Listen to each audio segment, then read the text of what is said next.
One Story, 58. Jeremías, parte 1, han abandonado al Señor, fuente de agua viva. Jeremías 1, 39. El libro de Jeremías, el segundo de los profetas mayores, es el segundo más largo en cuanto a capítulos, y el más extenso en total de contenido profético. Como Isaías, Jeremías no es fácil de entender al principio. Pero si seguimos el flujo de una sola historia, viendo lo que Dios realmente quiere decir sobre la reprensión, su plan soberano de salvación y finalmente, el Mesías venidero, Jesucristo, no resulta tan difícil. De hecho, si entendemos los libros proféticos como un ciclo de Dios reprende el pecado de su pueblo, anuncia juicio, llama al arrepentimiento y luego proclama salvación y paz, veremos que es similar al patrón que ya vimos en los tiempos de los jueces: pecado, juicio, sufrimiento, arrepentimiento, salvación, paz, y luego de nuevo el pecado. Sin embargo, en los libros proféticos, este ciclo no es lineal, se superpone y se repite en diferentes órdenes. Es decir, incluso antes de que el pueblo se arrepienta, Dios ya declara su plan de salvación. Luego vuelve a reprender su pecado y proclamar juicio. Y después, otra vez, habla de la obra de salvación que él mismo llevará a cabo, incluyendo la venida del Mesías. Este patrón no es cronológico, sino temático. En proporción, mucho del contenido se enfoca en la reprensión y el juicio, mostrando la justicia de Dios. Pero dentro de todo eso también encontramos momentos de arrepentimiento, destellos de compasión divina, y lo más importante, declaraciones sobre quién es Dios, su carácter y su plan de salvación, que él mismo cumplirá. Estas dos líneas, la reprensión y justicia de Dios, y su amor firme y gracia salvadora, son los pilares centrales de los libros proféticos. Así que, aunque el orden pueda parecer confuso a veces, lo importante es no perder el mensaje dentro de estos temas. Ahora bien, ¿por qué Dios presenta los libros proféticos de esta manera? Primero, para mostrar que el propósito final de Dios no es el juicio. Aunque la justicia exige que el juicio venga, y sí, el juicio trae destrucción, esa destrucción no es el final. Se convierte en el terreno sobre el cual Dios trae restauración. Por eso, aun cuando el juicio se acerca, Dios sigue llamando a su pueblo al arrepentimiento y les ofrece esperanza de salvación. Segundo, para mostrar que el pueblo de Dios no tiene capacidad para volver a Él por sí mismo. Aunque Dios los llama al arrepentimiento, y aunque a veces parecen arrepentirse, no hay cambio duradero. El pecado continúa, y las consecuencias solo empeoran. Por eso, la única solución verdadera debe venir de Dios mismo, el único justo. Dios señala el pecado y declara su castigo, pero como su pueblo no puede cambiar por sí solo, Él promete que Él mismo se convertirá en la fuente de salvación. Por eso el ciclo se repite una y otra vez. Y ese camino, el único camino, la verdad y la vida, será cumplido por el Mesías, Jesucristo.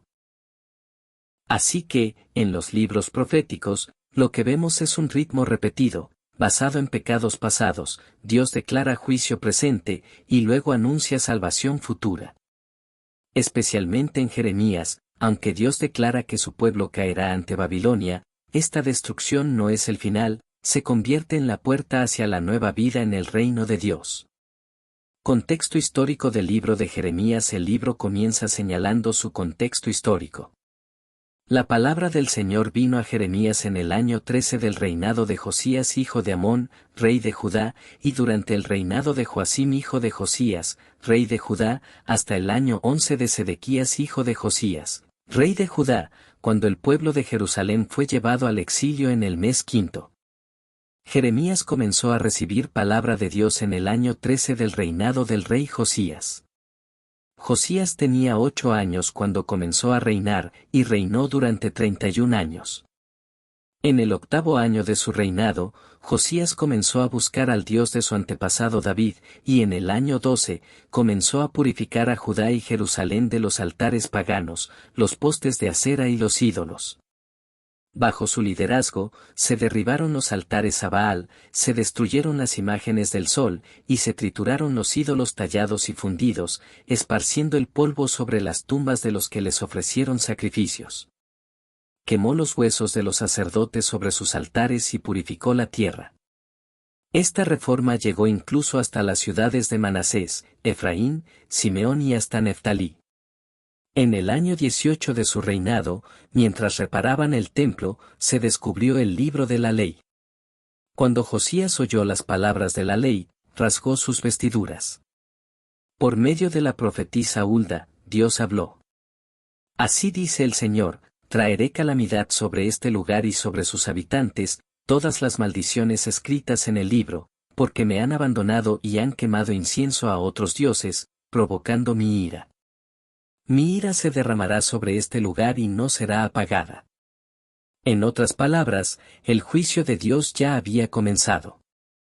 Y aún después de esta advertencia, Josías llevó a cabo la reforma más fiel posible. Sin embargo, no todo Israel se arrepintió, ni el rey ni el pueblo se mantuvieron fieles a Dios después de esas reformas. Como ya vimos en Isaías, la salvación de Dios no vendría a través de todo el pueblo, sino por medio de un remanente fiel. Después de la muerte de Josías, sus hijos y su nieto continuaron gobernando Judá hasta su caída final. Josías tuvo 4 hijos, Joanán, Joacim, Sedequías y Joacás. Ellos gobernaron durante los años finales que llevaron al exilio en Babilonia. Parece que Joanán, uno de los hijos de Josías, murió joven y no llegó a subir al trono.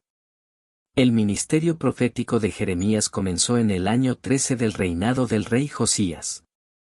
Tras la muerte de Josías, el pueblo eligió como rey a su 4º hijo, Joacás, también conocido como Salum. Joacás reinó solo 3 meses, haciendo lo malo ante los ojos del Señor, hasta que el faraón Necao de Egipto lo depuso y se lo llevó a Egipto, donde murió en cautiverio.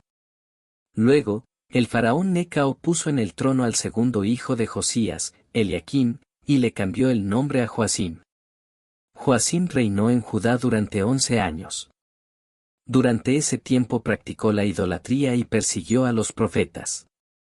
Mandó ejecutar al profeta Urías, quien había huido a Egipto, y quemó un rollo que contenía la palabra de Dios.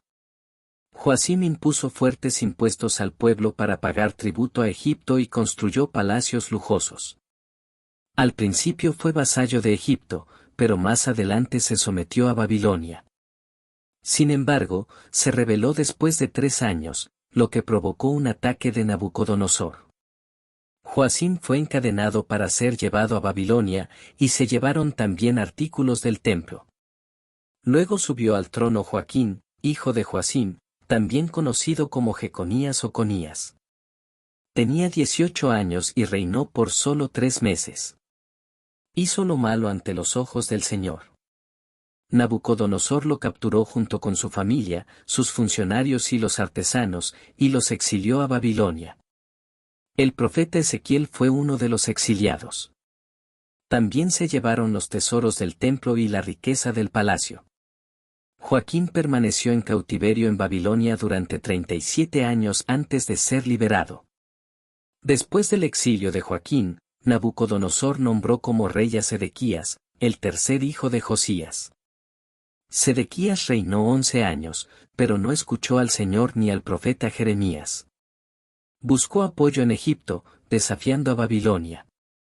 Como consecuencia, Nabucodonosor sitió Jerusalén, capturó a Sedequías, mató a sus hijos ante sus ojos, le sacó los ojos y lo llevó a Babilonia encadenado.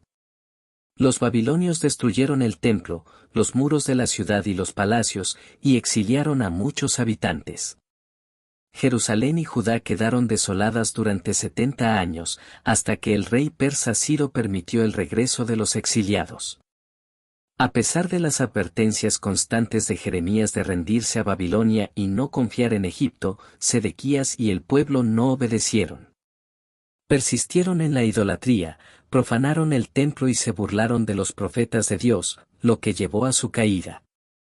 Así fue como Judá vivió 3 deportaciones bajo el dominio de Babilonia, la primera durante el reinado de Joacim, la segunda con Joaquín, y la tercera con la caída de Sedequías.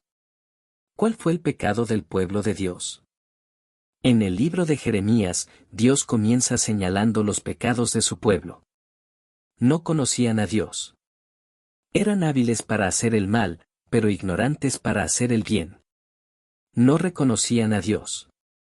Confiaban en el hombre y en la fuerza humana, y sus corazones se habían apartado del Señor. No escuchaban la palabra de Dios. No conocían la ley de Dios. Rechazaban su ley y no obedecían su voz. Abandonaban la ley de Dios y se negaban a seguirla. No practicaban su ley. No guardaban sus estatutos ni sus mandamientos. No temían al Señor. Ni siquiera decían, temamos al Señor nuestro Dios. Se olvidaban de Dios. Abandonaban al Señor. No lo buscaban. Lo engañaban. No practicaban la justicia ni buscaban la verdad. En cambio, adoraban a otros dioses. Los profetas hablaban mentiras. Los sacerdotes gobernaban por su propia autoridad. Y el pueblo lo prefería así. Tanto los profetas como los sacerdotes estaban corrompidos. Cometían abominaciones sin sentir vergüenza. Se apartaban constantemente de Dios, se aferraban a la mentira y se negaban a volver a Él. Incluso decían, seguiremos nuestros propios planes. Cada uno hará según la terquedad de su malvado corazón. Tenían un corazón no circuncidado. El juicio de Dios sobre el pecado de su pueblo. Dios declara su juicio sobre el pecado de su pueblo. Él castigará toda forma de maldad. Él juzgará. Los humillará con castigo, y ya no les mostrará gracia. Volverá su rostro hacia ellos, no para bendecirlos, sino para traerles desastre. Enviará calamidad. Mandará serpientes y víboras que no se pueden encantar. Les hará comer ajenjo amargo y beber agua envenenada. Morirán por la espada, por el hambre y por la peste.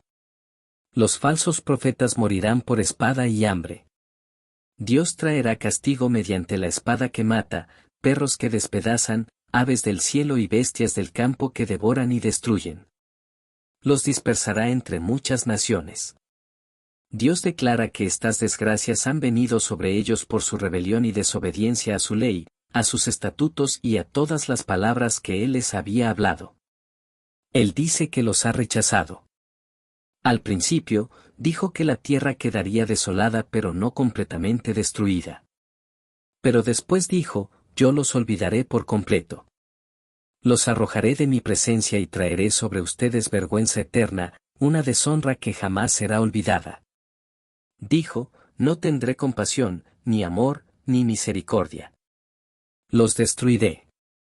Te corregiré con justicia, y no te dejaré sin castigo. Acabaré con ustedes. Dios los dispersará y enviará la espada tras ellos hasta que sean destruidos. Él ha extendido su mano para destruirlos porque está cansado de contener su ira. Incluso si claman a Él, no los escuchará. Dios continúa diciendo, ay de los pastores que destruyen y dispersan a las ovejas de mi rebaño. Estoy contra los profetas que roban mis palabras y hacen errar a mi pueblo, los golpearé. Haré que las ciudades de Judá queden vacías de gente, convertidas en ruinas desoladas. Toda la tierra se convertirá en un desierto, en motivo de espanto, y estas naciones servirán al rey de Babilonia durante 70 años. Los dispersaré entre todas las naciones de la tierra. Dios sigue diciendo, vuélvanse a mí. Y una vez más, Dios llama a su pueblo a que vuelva a Él. Una y otra vez, con insistencia y paciencia, Dios envió a sus siervos, los profetas, a hablarle a su pueblo. Pero ellos no escucharon. Aún así, Dios sigue hablando. Y declara esto, que solo Él es el Dios verdadero. Él dice, yo soy el Dios verdadero. Mi nombre es el Señor de los ejércitos. Y les mostraré mi mano y mi poder, y sabrán que mi nombre es el Señor. Dios es el que puso los límites del mar. Él dio el sol para alumbrar de día, y designó la luna y las estrellas para dar luz en la noche. Él agita el mar, y sus olas rugen. Y dice, yo soy el Señor, Dios de toda la humanidad. ¿Hay algo demasiado difícil para mí? Él es quien cumple su palabra, el que crea y lleva a cabo lo que ha dicho. Él hizo la tierra con su poder, afirmó el mundo con su sabiduría, y extendió los cielos con su inteligencia. Ese Dios todopoderoso era su esposo. Era su padre. Y Dios dice, recuerdo el amor de tu juventud, cuando como una novia me amabas. Él dice, vuélvete, Israel infiel. Vuélvanse, hijos rebeldes. Si te has de volver, Israel, vuélvete a mí. Apártense de sus malos caminos y de sus malas obras. Pueblo mío, salgan de en medio de ellos. Escapen del ardor de la ira del Señor. Escuchen mi voz. Corrijan sus caminos y sus obras, y obedezcan la voz del Señor su Dios. Él dice, clama a mí, y yo te responderé, y te mostraré cosas grandes y ocultas que tú no conoces. Si alguien quiere gloriarse, que se gloríe en esto, en que me entiende y me conoce. Bendito el hombre que confía en el Señor, cuya confianza está puesta en Él. Reconoce tu culpa. Lava el mal de tu corazón, para que seas salvo. Circuncídense para el Señor. Quiten el prepucio de su corazón. Miren, ni los escritos de los libros históricos, ni los libros poéticos, ni siquiera los evangelios por sí solos pueden expresar toda la historia completa de las Escrituras. Isaías y Jeremías pueden ser los libros más largos en capítulos y en extensión, pero a través de los siguientes libros proféticos, el Mesías que ha de venir, Jesucristo, será revelado con más precisión, y en un detalle aún más profundo. Y ahora, la historia de Jeremías, anunciando juicio y salvación, y la historia de Jesucristo, cada vez más clara, continúa.